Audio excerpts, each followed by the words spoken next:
Breaking Gulf News.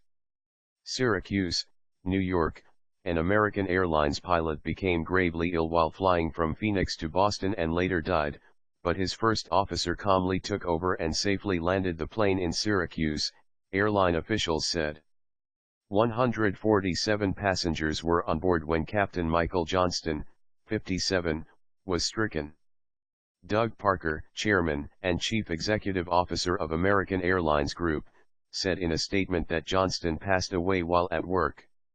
American Flight 550 left Phoenix at 11:55 p.m. local time Sunday and was diverted mid-flight, landing shortly after 7 a.m. EDT on Monday, spokeswoman Andrea Hughley said.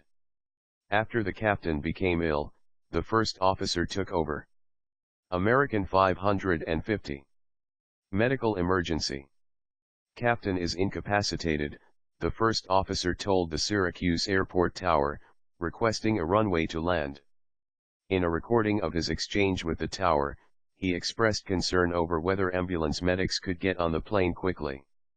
He was assured they could and told to go into a gate where the medics would meet the plane. Passengers on the flight were told the pilot was sick and it was making an emergency landing in Syracuse. They later learned of his death. A replacement crew was sent to Syracuse, and the plane, an Airbus A320, landed in Boston at 12:30 p.m. Parker said the crew took extraordinary care of Mike, each other and our customers during the flight. We couldn't be more proud of the teamwork this crew showed during an extremely difficult time, he said. Our airport teams in Syracuse and Boston were also instrumental in assisting our customers, and their handling is also greatly appreciated. Johnston was a graduate of Brigham Young University. He began his career with America West Airlines in 1990 as a first officer and later was upgraded to captain. He was married and is survived by a wife and children.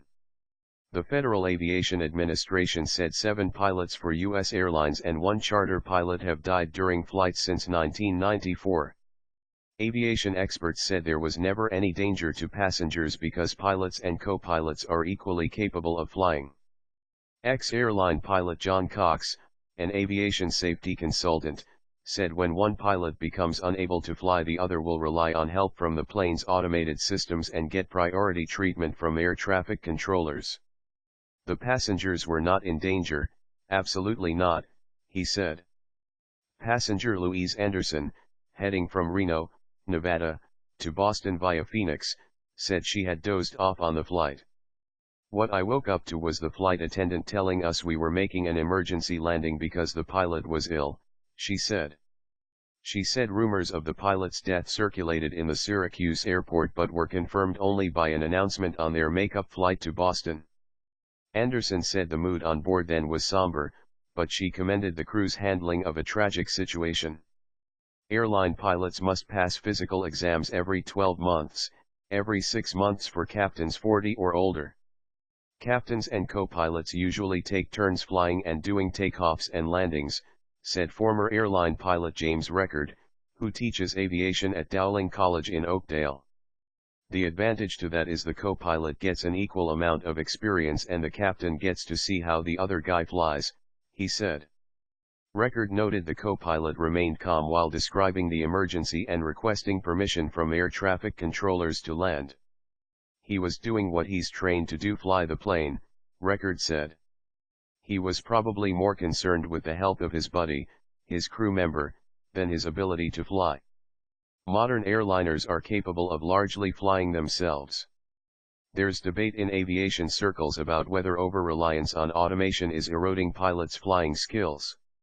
Incidents like Monday's help ensure regulators won't allow unmanned cockpits or unaccompanied pilots anytime soon.